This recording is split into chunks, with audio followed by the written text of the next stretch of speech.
समझाने का प्रयास किया जाए तो जल्दी समझते नहीं हैं।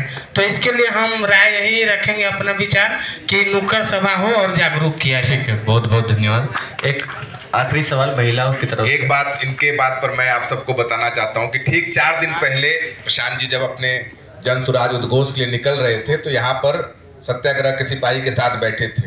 तो एक सज्जन यहाँ पर पता नहीं बैठे हुए हैं कि नहीं, राजा आए हुए हैं यहाँ पे। अभी राजा कहाँ है?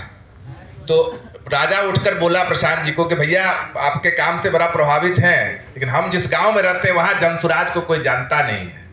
तो हम लोगों ने कुछ कहा कि भैया नहीं जानता है तो तुम अब आ गए हो, अब जान जाएगा।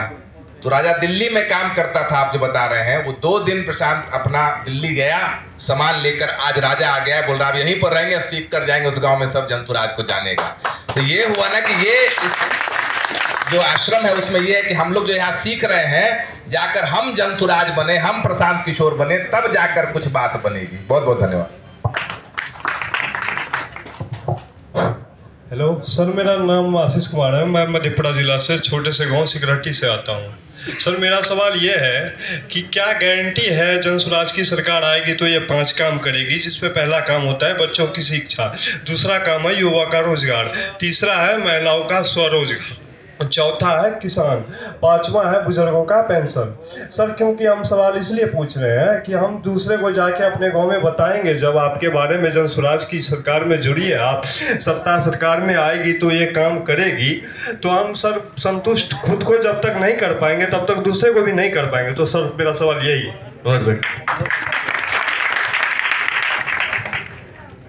नमस्कार साथियों, जय बिहार। मैं बलराम कुमार नवादा डिस्ट्रिक्ट से आए हैं। मेरा सवाल यही है सर कि हर गरीब आदमी जो भी है, उनके पास सामाजिक प्रति तो रहता है कुछ करने का, लेकिन उसके पास पैसा नहीं होने के कारण वो चुनाव नहीं लड़ पाते हैं। तो क्या जनसुराज उन गरीब आदमी को जो भी सामाजिक कार्य करने के लिए तैयार रहते हैं, क्या उनको ये पार्टी मौका देगी, या अगली पार्टी अदरवाइज जितने भी हमारे बिहार में पार्टी है सब पैसा ले लेकर टिकट देने का काम करते हैं? तो क्या जनसुराज की सरकार जब मतलब आएगी या तो चुनाव लड़ाएगी तो क्या फ्री ऑफ कॉस्ट उन्हें टिकट देकर क्या चुनाव में लाना चाहेंगे जितने भी गरीब आदमी को? ठीक, बहुत बहुत धन्यवाद। एक आखिरी सवाल महिलाओं की तरफ से लेते हैं, और कोई पूछेंगे? जी नमस्कार सर, मैं पश्चिमी चंपारण से आया हूँ। मेरा नाम निपू कुमार है। मेरा सवाल है सर कि जैसा कि अगर 2025 का चुनाव होता है तो उसमें अगर किसी पार्टी का अगर बहुमत नहीं मिलता है, अब मान लीजिए जनसुराज का भी बहुमत नहीं मिलता है, तो सर मैं आपसे जानना चाहता हूं कि आप किसका समर्थन करेंगे? बस यही सवाल है। जय बिहार। मेरा नाम है लक्ष्मी कुमारी, मैं पटना जिला से आई हूँ। और मेरा ये सवाल है कि आजकल के जो प्रेजेंट के सरकार है, नीतीश सरकार है, वो बोलते हैं कि दहेज प्रथा नहीं चलता है, पर ऐसा देखा जाता है हमारे गांव में कि किसी का भी लड़की का अगर शादी होता है ना तो उसमें दहेज देना पड़ता है।